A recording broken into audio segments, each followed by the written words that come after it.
Hello, and thank you for joining today's FenderBender webcast.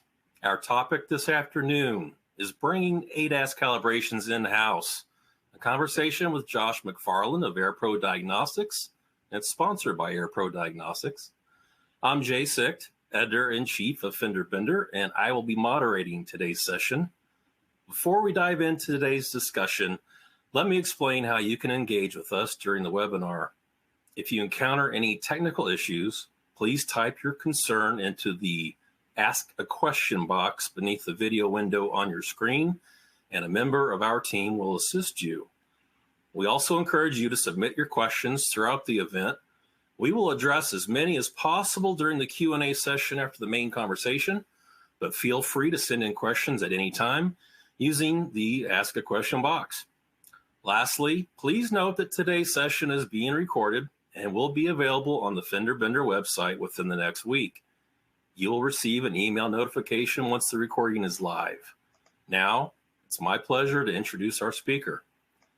Josh McFarlin, president of AirPro Diagnostics, brings nearly 30 years of expertise in the automotive and collision repair industries. He started as a Ford senior master technician before moving into leadership roles in education and training, including director of curriculum and product development at iCar, which is where I first met him. Josh holds an MBA and is driven by a passion for advancing industry standards and embracing new technology. Josh, we're happy to have you here with us today to explore the benefits and challenges of bringing ADAS calibrations in-house. Now let's go ahead and kick off today's discussion.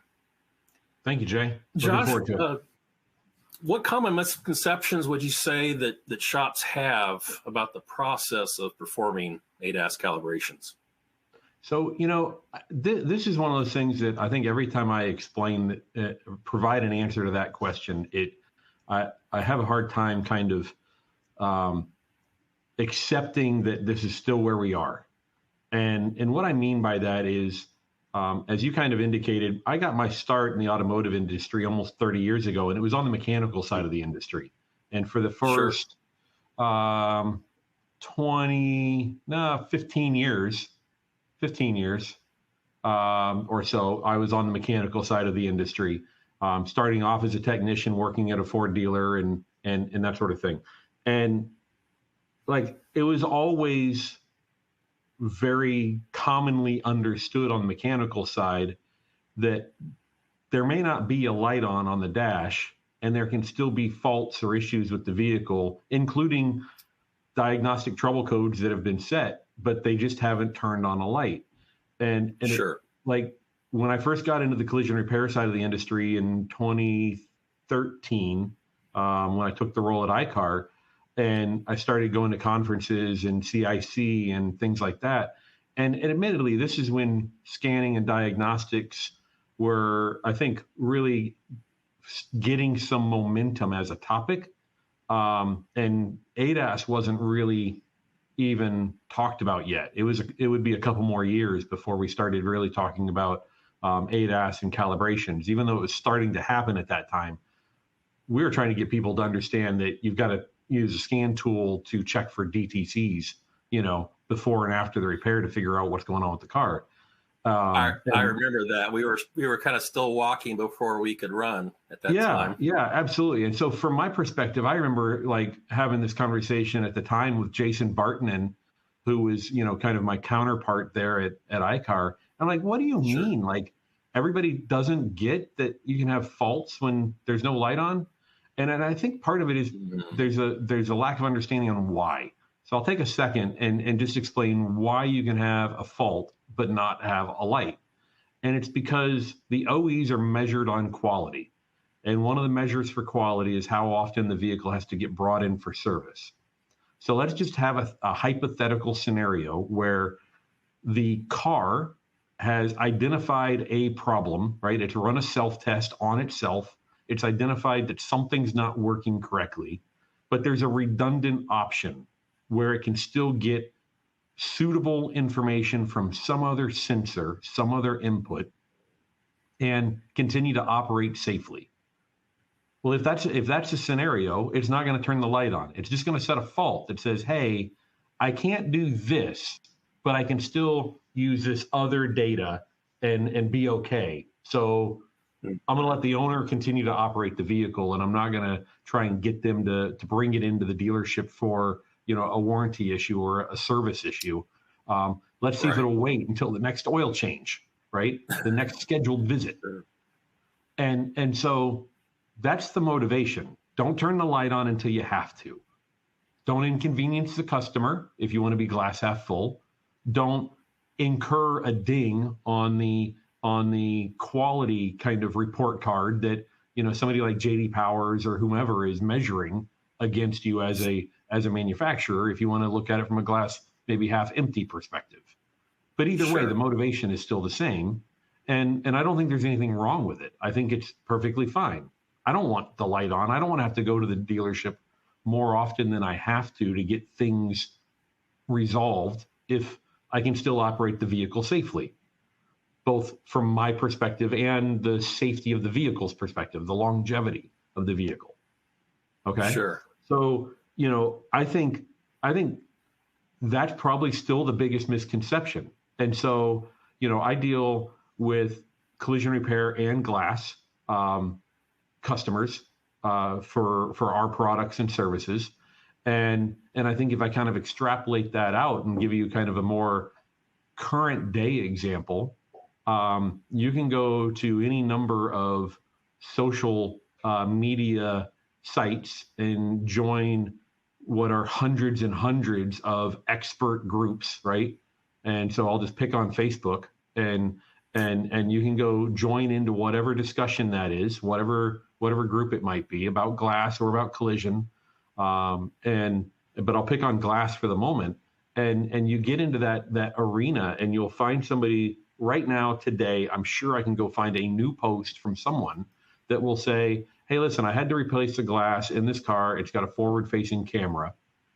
All OEMs are very specific. You replace the glass. It has a forward-facing camera. It needs to be recalibrated. I'll explain why in just a second. But they're all very clear that it has to happen. And so, but I can go find you a social media expert today that's made a new post arguing. I turned the key off. I disconnected the battery. I removed the camera from the bracket. I left it connected to the harness, hanging from the harness. I replaced the glass, new glass is in, put the camera back in the bracket, reconnected the battery, turned the key back on. There's no lights, there's no codes. There is no reason for me to have to recalibrate that camera, even though the service information says very clearly, recalibrate the camera. And so, well, why?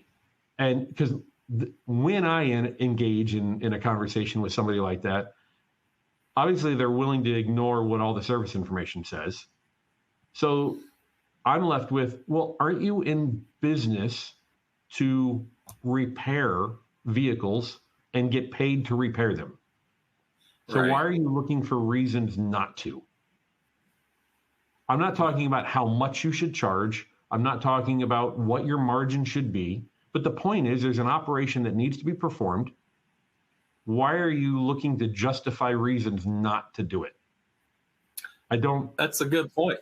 Yeah, I'm sorry to interrupt, but I just hadn't really thought of it being phrased that way. That's a great thing to remember. I don't get it. And so I think,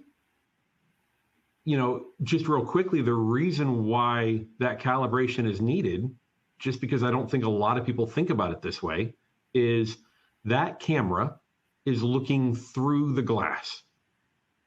Each piece of glass can be a little different. I'm sure we've all noticed at some point in time, I can't be the only one, maybe it's not all of us, but I'm sure I'm not the only one that has sat in the driver's seat and looked out of the edge of the glass over next to the A-pillar on one side or the other.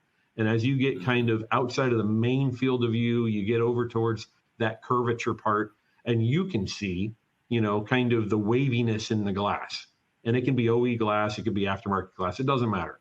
As you get kind of outside of that main area that you normally look through, you might start to notice little things, like just move your head around in it a little bit, and you'll see like the little waviness or whatever. So imagine that just a little spot of that is in front of the camera. Or maybe it was in the old glass, but it's not in the new glass. Well, the camera was calibrated to see through the old glass. So now you have to calibrate it to see through the new glass. The whole point is, if it looks through the glass and it thinks that the center point that it's meant to be looking at is right here at the tip of my finger, but in reality, the target that you set up is here, you have to train it to that. That's the point of the calibration, is so that that camera, as it looks through that piece of glass, while it's mounted to the bracket that came on that glass that might be in a different location, right? And I know I'm talking all about glass at the moment, but these are still calibrations that are relevant for our collision repair audience as well. They're dealing with forward-facing camera all the time. I had a scenario the other day where it was a shop that was saying, "Hey, listen, I had a front bumper. It was a minor damage on the bumper. It broke 3 clips, over on one side of it. They didn't even have to take the bumper off to fix it. They just loosened the bumper. They put in the 3 clips and they put it back on. Why do I have to do radar?" Well, the radar is behind the front bumper, right? Yes. Mm-hmm. Well, do you know that the damage that occurred to that bumper that resulted in breaking 3 clips did or didn't contact the radar? You didn't remove the bumper to inspect it. Do you know it wasn't affected? Well, no, I don't. Okay. What does the service information say? If you're making repairs to the bumper that you need to recalibrate. If it was involved in minor panel deformation, you need to recalibrate. Whatever the case may be for that OE, what does it say? Well, it seems to suggest I need to recalibrate. Okay. Well, do you get paid for doing that operation? Yes. I don't know what we're talking about. Like, I'm not sure why this is a point to debate. So, sorry, I'll get off my soapbox. But I think those are the things that, misconception wise, are pretty big.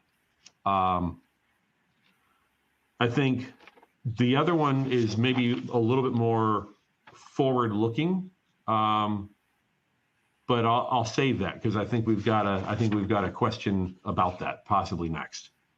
Sure. So I know that we've got like LiDAR is one technology that's starting to be introduced into vehicles.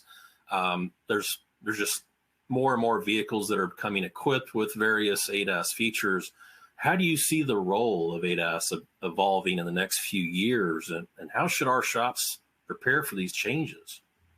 So I think there's a few factors here. Yes, absolutely. There's more technology coming.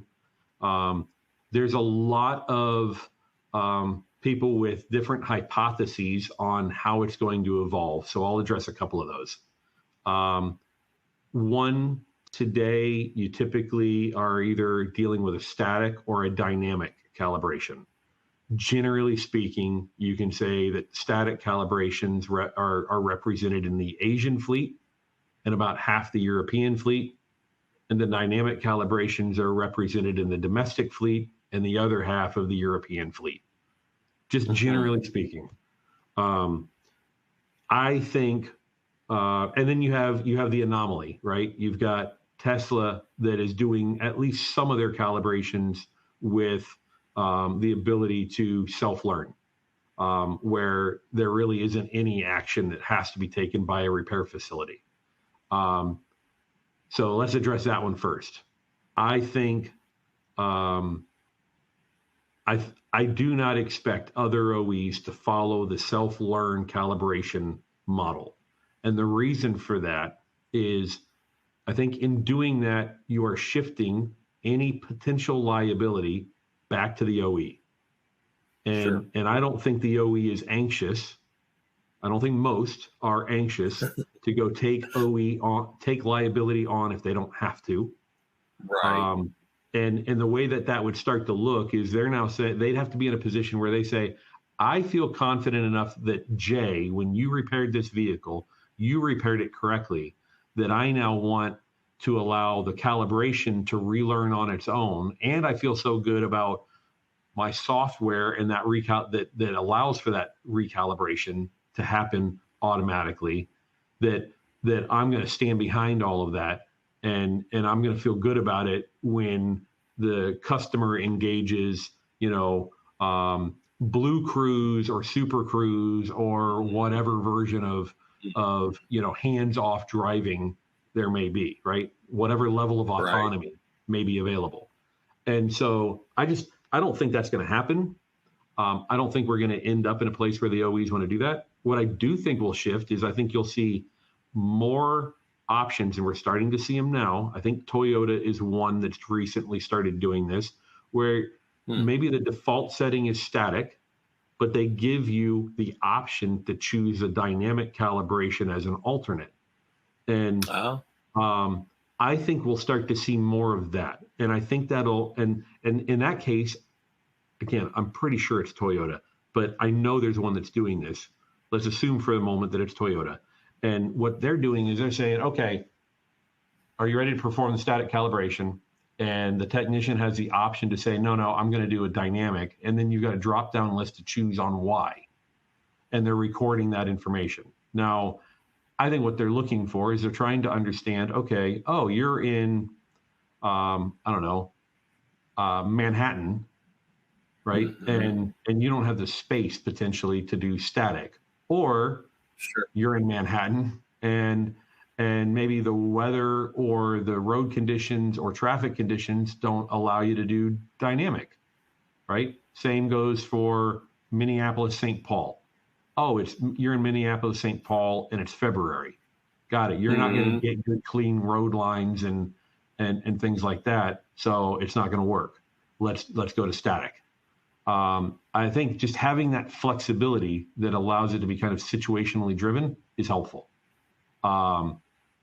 So that's my take on that. I think we'll see more of that, those options made available.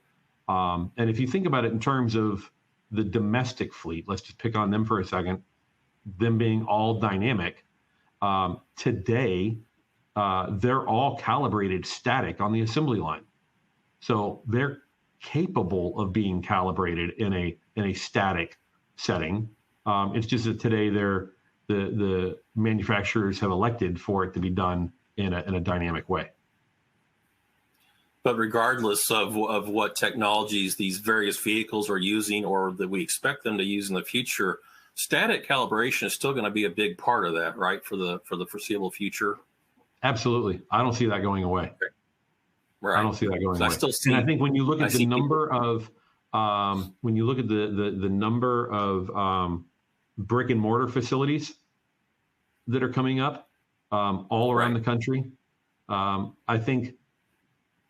you can look at that from either side. You could look at it as the operators trying to decide whether or not to go commit to brick and mortar, and they're trying to gamble about where the OEs are going to head. But I think the OEs see, as the brick and mortar locations are coming up, that the repairability is getting easier, right?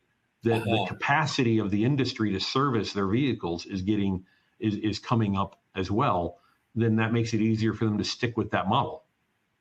That's a great point. Yeah, hadn't really considered that. What kind of return on investment can shops expect when they start performing these calibrations in-house?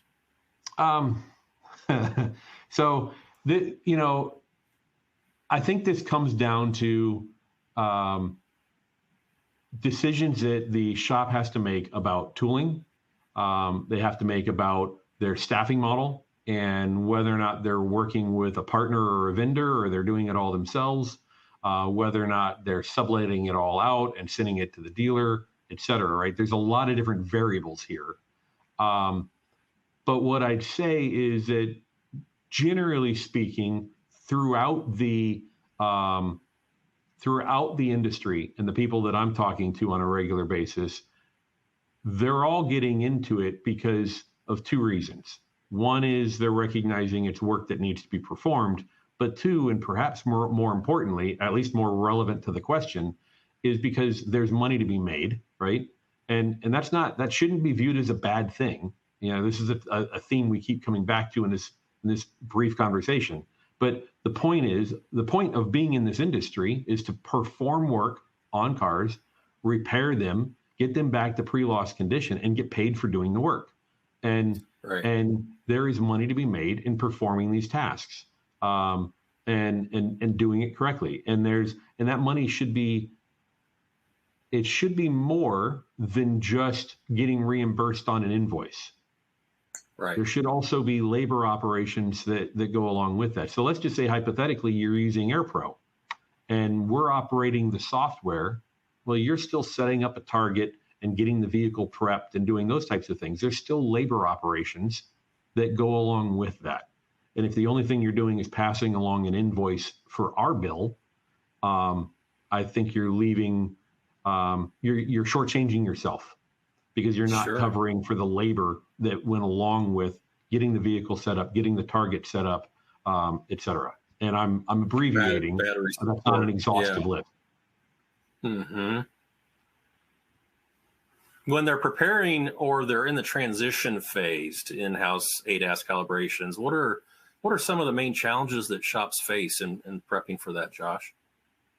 I think the biggest thing is, if I put myself in the shoes of a shop manager, shop owner, operator, and I'm trying to deal with this, I'm already expected to be an expert on all makes, all models, for the estimating process, the paint process or refinish process, the structural repairs, the non-structural repairs, whether or not I can repair these different components, what service information says, how to find it, how to navigate to it, the tooling requirements, whatever OE certification programs I'm on, whatever DRP programs I might be on, right? I'm already having to be a master of an awful lot of different domains, right? Mm-hmm. And so now this is another domain that's come along. And now I need to understand the scan tool, and I need to understand the architecture, the electrical architecture of the vehicle, and the customer habits of how they were using those systems, and how it's equipped. And that's not readily available. You can't always, especially if you're not well versed in it, you can't walk around the vehicle and see what it does or doesn't have. It requires a survey of the vehicle. It requires getting out the owner's guide and referencing it. You got to go look for specific switches and buttons and icons on the dash, and sometimes it's just a little bit different color on an emblem, or whatever. There's just a lot of moving pieces that I think you have to go evaluate. And so I think that's the first piece, is you got to come to terms with the fact that you now need to be an expert on all these topics, but then you also have to find resources that you probably haven't had, or partners that can help you with those resources. I'd be silly not to talk at least a little bit about AirPro. I mean, I think everybody understands that we do remote diagnostics and calibrations, but we've got 200 brand specialists that specialize in their make and model brands day in and day out. And so whether they're using multi-brand software or OE software, which we use both, they understand how to wield that software very efficiently and effectively on the vehicles that they provide service on day in and day out. And so I think that's an important piece as well, is finding a partner or a resource that you can use to do that. I would just caution you that asking one person to be a diagnostic and calibrations expert for all makes and all models is different than asking one person to be a refinish expert on all makes and all models. Yeah. Sure. And I'm not taking anything away from the painter, right? But I'd argue that this is different, and there's a learning curve here that is different. And I can tell you from our perspective, with 200 technicians on staff, I don't have any that I want performing all service types on all makes, all models. It's not a practical expectation. We limit them to 2 or 3 brands at most. And it's just so that they can really be experts. That's a great point. And you answered my next question, my kind of a follow-up for that, kind of like common oversights that shops make once they've begun to do this. So Sure. I want to go make sure we got time for the Q&A. We've already got a few questions received here. Great.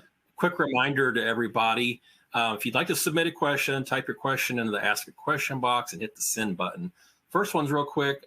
Someone here mentioned that for 2023 and up, Toyota and Mitsubishi's, that they for sure offer a choice on the static or dynamic calibration question. Perfect. Next Thank you, question. Chris. Appreciate the support on that. Yeah. Next comment here, or question here.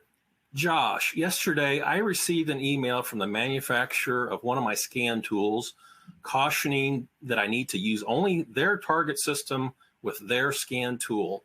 And I quote, shops knowingly calibrating vehicles with mismatched calibration components are fully responsible for calibration errors and will assume liability, end quote. Josh, what can you tell me about that? Well, Jay, so I received that email as well. So I know who it's from and what it's about. And I think while it didn't come from AirPro Diagnostics, it came from another scan tool and calibration equipment provider in the space. What I can tell you is I think I understand their intent. So this company is pretty well known in the space for selling both target systems as well as software solutions. And their target system setup procedures do vary from the OE target system setup procedures. In some cases, it's because instead of using maybe the plumb bob and string, they're using a laser, or they're using some other mechanism to square it to the vehicle or whatever. I'm not saying one's better or worse. I'm just saying they feel that they've found maybe a faster method to achieve the same result. But their instructions are oftentimes in the software. They're oftentimes in the diagnostic software that you're using in order to trigger the calibration. And so I believe the intent is they're saying, listen, if you're using our software and you're following the instructions contained in it, you need to be applying those instructions to our hardware, our target systems.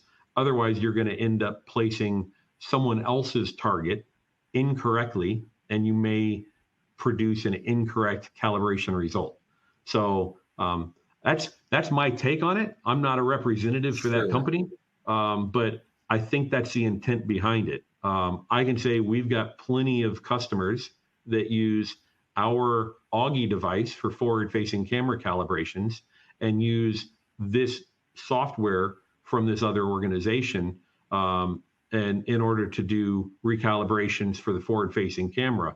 And we've not had any difficulty with that at all. So I think that's what it boils down to, but we also provide instructions to our customers that they need to follow the setup instructions with Augie, not with this other device. Uh-huh. No, that makes sense. So hopefully that helps with the question. Next question says, hello, this is a statistic question. Do you know what percentage of the newer cohort of vehicles that are equipped with ADAS? And then the second part of the question is, additionally, is there any statistic of the average number of these vehicles that require calibration? Is there an industry standard or gauge for tracking this as part of the overall WIP in the industry, of course, work in process? Wow, Mike. Thank you for that question. So, all right. I don't have the latest copy of the crash report committed to memory or in front of me, right? Our colleagues in the industry from CCC that I think crunched an awful lot of data on this topic. So I don't have that in front of me, but I'll be a little on the nose here, right? The percentage is growing all the time, but I think we all know that.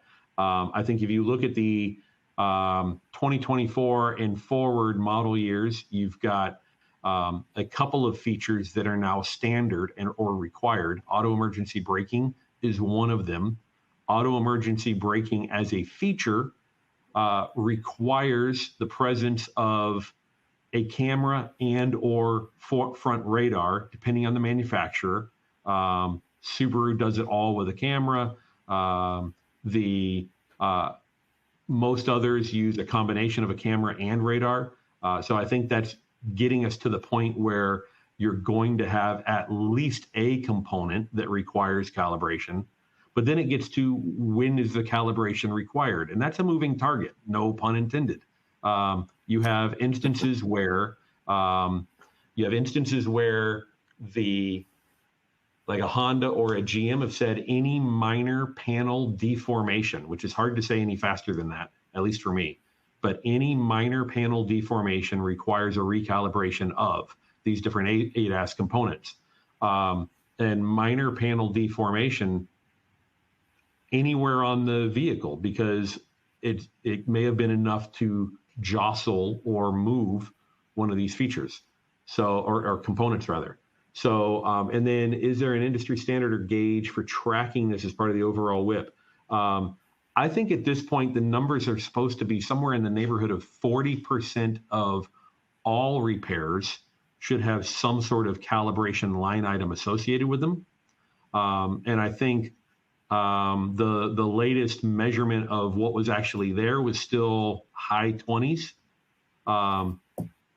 So we're not where we're supposed to be yet. But the problem is both numbers are growing, right? The high 40% number is constantly trending up, and the high 20% number is also moving up. So they're chasing each other as they both climb up the ladder. No, yeah, you're right. That's been what my experience has been too. In your experience, this is also Mike as a follow-up question. In your experience, what is the typical or healthy EBITDA margin for the ADAS line of business when it's brought in-house? Yeah, so I'm trying to make sure that I answer this without crossing over any lines here. So what I've heard talking with shops is that generally speaking, the margins are as good or better related to the calibration work.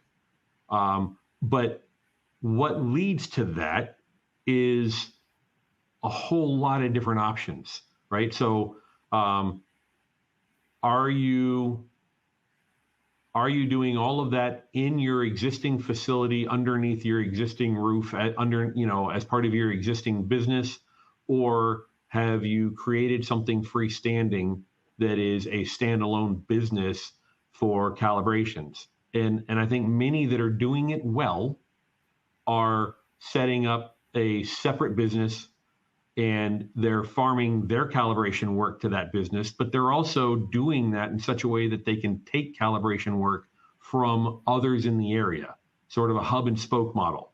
Because I think if you're only trying to do it for yourself, well, it's probably easier just to do it under your roof. But if you're trying to attract the calibration work from other collision shops in your market, it's easier if you go set up a separate business for that, because generally speaking, Josh's auto body isn't going to want to send their calibration work to Jay's auto body to get the calibrations done. But I might be willing to send it to Jay's calibration shop, right? Mm-hmm. Even though I recognize it's still Jay, and I don't like Jay as a collision repair shop because Jay is my competitor. But for calibrations, it might be handled differently or viewed differently. So I think that component of it certainly has a big impact on how the EBITDA falls out, because now you're subletting, you're potentially getting some sort of reasonable markup on that, and I think those margins can be attractive. I like it. We're just a few minutes over on time, but I think we'll take one more question here. And if anybody has any other questions, if you type it in that box, the company will do their best to get back to you, Josh, or whomever is in charge of that. So next question, how are you accommodating with DRP pricing? Boy, there's a loaded question. Ruben, thanks for the for closing it out with the stumper. So let me talk about it from an AirPro perspective for just a moment. And some of you, if you have the pleasure or displeasure of following me on any social media or anything like that, you've probably seen me kind of take a position, as some of our competitors have done some work over the last 6 months or so to construct some deals with insurers and things like that. And I don't have anything against insurers. I think, we are all part of the same ecosystem, and there needs to be some level of symbiotic relationship between the repairers, the providers like AirPro, and the insurers that are out there, as well as the vehicle owners. I think they're all there. We're all on the same web together. With that said, from an AirPro perspective, we view our customers very clearly as the collision repair shop operator or the glass shop operator that is performing the work on the car. And they're the ones that we negotiate pricing with. Ruben, I see you're actually with a customer group that we do business with. And I'm sure, if you kind of funnel the question back up through your channels, we can try and be more specific about it. Maybe there's a specific DRP that you're questioning. But in general, we have not come to market with any DRP specific pricing programs where we went and spoke to a carrier and said, how would you like pricing along these lines, and arrived at some sort of agreement. What we have done and will continue to do is we will work with our customers, being the repair facilities, if there is specific pricing that they maybe need in a market in order to try and work with a DRP program that they're on. We will do our best to be creative on that front and come up with something that will work for all parties. But we're doing that by working with our customer and not working with the carrier. And again, I don't mean any offense to the carriers. Our customer agreement is with our customer. And so that's who we have the pricing discussions with. Appreciate that, Josh. And as I mentioned, we're already a few minutes over. So I'm afraid we're running out of time for today. Okay. As I mentioned before, for any questions that we didn't have time to answer, we'll be getting back to you via email. That concludes today's webcast. On behalf of FenderBender, I'd like to thank you, Josh, for sharing such great information with all of us. AirPro Diagnostics for sponsoring today's event, and of course, all of you for joining and hanging out for just a few more minutes. We hope you have a great rest of the day and a great weekend. Thank you.